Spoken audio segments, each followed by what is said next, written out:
She should be here by now. Bien. So let's get started.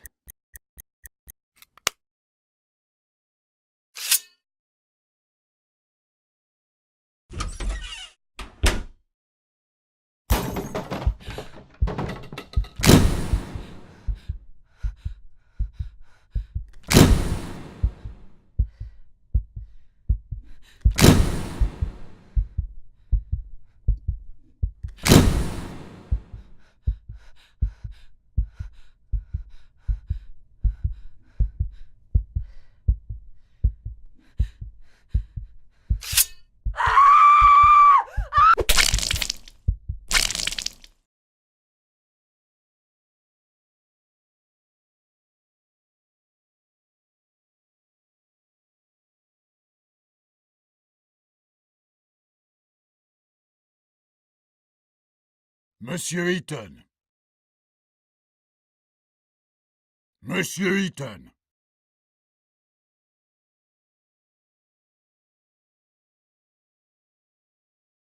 Monsieur Eaton, I'm talking to you. I'm sorry, Monsieur le Président, I was thinking. Do you understand the indictment? Sorry, but I have to ask the prosecutor to repeat. Monsieur Eaton, do you consider it to be a joke? You're charged with a serious crime. Please stay focused. Monsieur Prosecutor, please continue. As I said, I accuse Alfred Eaton of murdering Marie Capet on the 17th of October 1894 in Paris. That day, Alfred Eaton was at the theatrical premiere of Prométhée, Vol du Feu, which took place at Opéra Garnier. As it is apparent from the testimony of witnesses, the accused left at about 8:30 p.m., before the end of the banquet. At about 9:25 p.m., he rented a room in his name at the Caucasus Hotel, which is adjacent to the building in which he lives. It was in that room that approximately at 11:16 p.m. Marie Capet was murdered. Next, the accused returned to his house, and at about 10:05 p.m. he entered his apartment in the company of Marie Capet, or let her in. It results from the fingerprint analysis. It did not show the victim's fingerprints on the outer side of the door, only on the inner. Alfred Eaton, by means of deception or threats, led the victim to his secret workshop, which is located on the first floor of his apartment. The police report did not indicate any signs of struggle or resistance. The accused probably wanted to test on Marie Capet the prototype of a torture machine of his construction, which was in the room along with medical tools and manuals of torture. When Marie Capet realized what the accused intended to do, she grabbed a metal rod lying in the room and hit the accused on the head, which caused a real threat to his life and, according to doctors, may have caused unconsciousness. The fingerprints of Marie Capet's left hand were found on the rod, as well as Alfred Eaton's traces of blood. Traces of blood were also found on the floor of that room. At the time of his arrest, the accused had an extensive wound on his head, as confirmed by medical examination. Seizing the opportunity, Marie Capet fled from the apartment. She was stressed and in a hurry. This was confirmed by her numerous fingerprints secured on the inside of the door of the apartment of the accused. Then Marie Capet ran into a nearby hotel, the Caucasus. It was the same hotel in which the accused rented a room. As it appears from the testimony of the clerk, Marie Capet was extremely stressed, repeating the word doctor and police. Probably she wanted to call for help. When the clerk went to get some water to calm Marie Capet, she disappeared. The next day, on the 18th of October, about 8:32 a.m., a maid found her body in a room rented by Alfred Eaton. It was covered with numerous fingerprints of the victim and of the accused, and had traces of the victim's blood. The immediate cause of death was a severe blow to the abdomen in the liver area, with a blade of about 14 centimeters length. The murder weapon, constructed by the accused, was secured in his apartment. Marie Capet's unwashed blood stains were still present on it, as well as the fingerprints of the accused. The accused is also charged by the testimony of one of the neighbours, who passed the accused at the front door of the building in which they both lived at about 11:30 p.m. The witness testified that the clothing of the accused was stained with blood. Unfortunately, the said clothes were not found. At the time of committing the alleged crime, the accused was sane, which means he acted consciously. For committed crimes, the accused shall be liable to life imprisonment or the death penalty. Has the accused finally understood the indictment? Oui, Monsieur le Président. Does the accused plead guilty to the charges against him? Non, Monsieur le Président. Does the accused want to provide explanations? Oui, Monsieur le Président. Monsieur le Président, could I ask you for some conversation time with my client? Of course. I just wish it would not take too much time. We've already wasted too much of it. Monsieur Eaton, please note that you can look through evidence at any moment. It is available by pressing Tab. I will show the defense evidence to the court at the time of your uncovering during the testimony. It might surprise the prosecutor. If necessary, you can recall the string of events, according to the prosecution, by pressing the Q key. Will you need my help during testimony? I will give you my advice and remind you of important facts and events. We are ready, Monsieur le Président.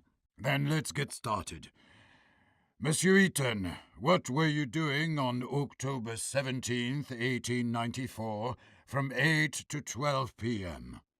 There was a theatrical premiere of Prométhée that day, which was sponsored by Le Feu, in which I am the lead designer. Starting at 7 p.m., I was at the premiere at the Opéra Garnier. Around 8:30 p.m., after the play, I found that I did not want to attend the dull banquet, and instead I preferred to work. I said goodbye to Hugo Argent, president of Le Feu, and I drove home. I got there at about 9 p.m. For a moment, I admired the charming streets of Montmartre. For a moment, I do not recall that.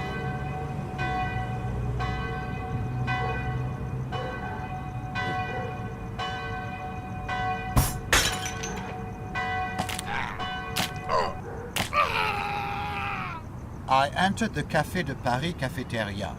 I wanted to drink some good wine and eat a piece of cheese.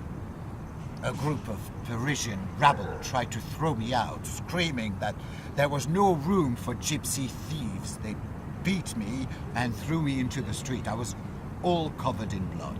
Did you report this fact to police officers? No, Monsieur le Président. I decided that it was not worth losing my time. And why is that? A second of my work is more important than a lifetime of each and every one of those plebeians. Besides, if I had reported it, I would have done them a favor. What do you mean, Monsieur Eaton? In jail, they would have had better living conditions than those holes that they call houses. I understand. Please return to your testimony.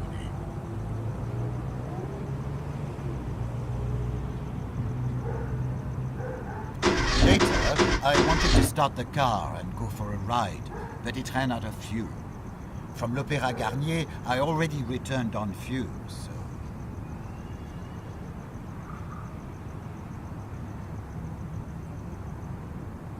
I looked at the poster of the play. I noticed an advertisement for a play sponsored by my company. The premiere... Then I read cultural announcements. I looked at slogans written by the rabble. They incited to the new revolution. I looked at slogans written by the rabble. They incited to the... I read cultural announcements. For a moment, I admired the charming streets of Montmartre.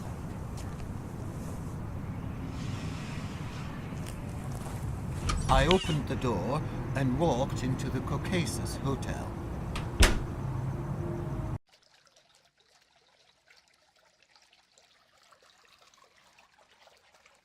I looked through the inner window into the... I opened the door to the phone room.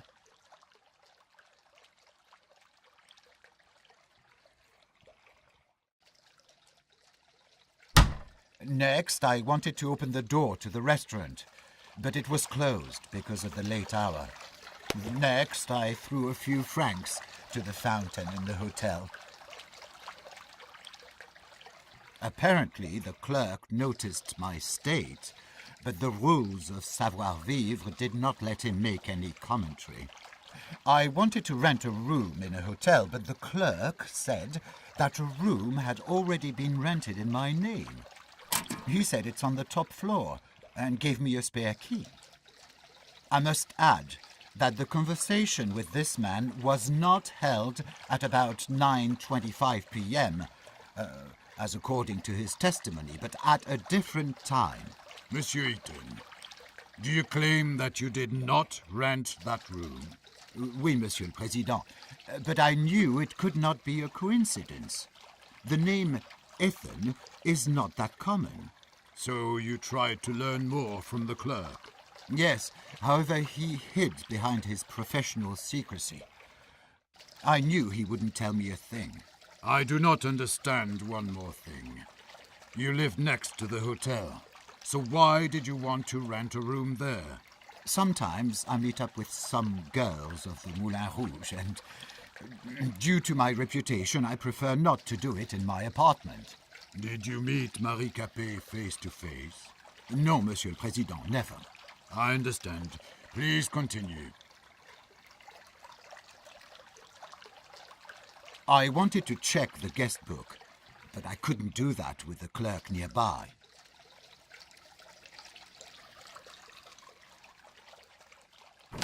I opened the elevator grate.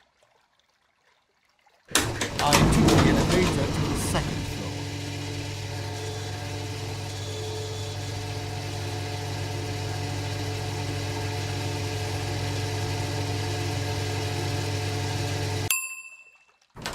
I opened the elevator grate.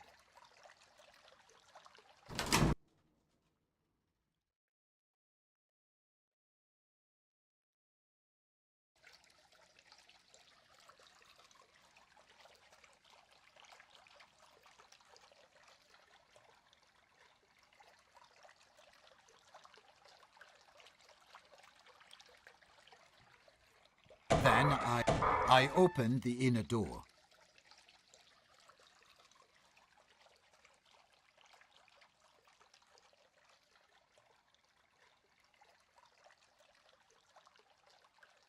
I tried to open the door to the hotel room, but it was closed.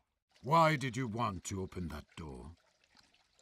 I'm ashamed to admit, but I forgot which room I had rented. I understand. Please continue your testimony. Later, I entered the room.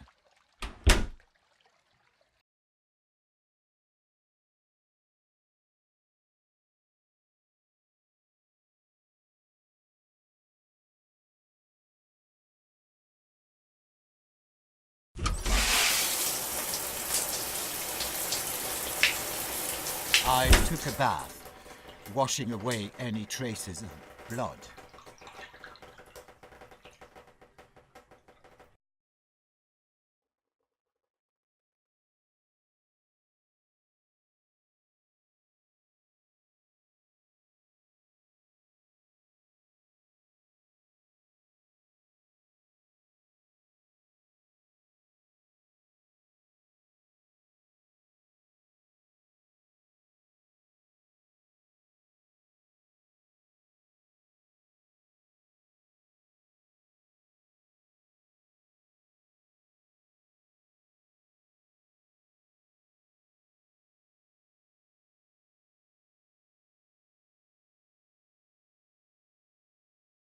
I wanted to learn something about that hotel room, allegedly rented by me. I dialed the front desk and asked a staff member to check something in the backyard. I had a moment to look inside the guest book. I went out into the corridor.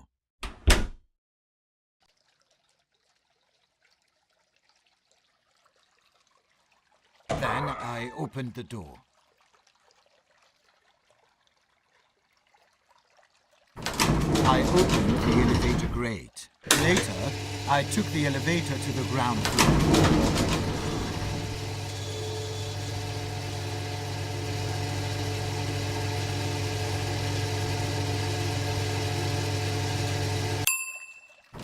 I opened the elevator grate.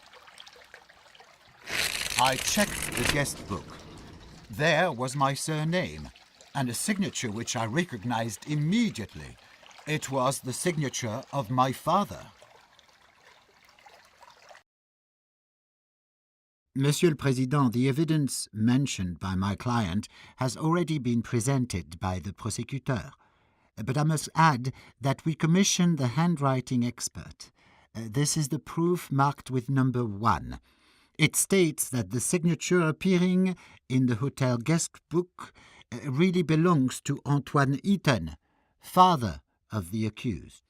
Then Monsieur Antoine Eaton will be re-examined as a witness. The hearing will take place at the next trial. I ask to duly summon the witness. The accused can return to his testimony.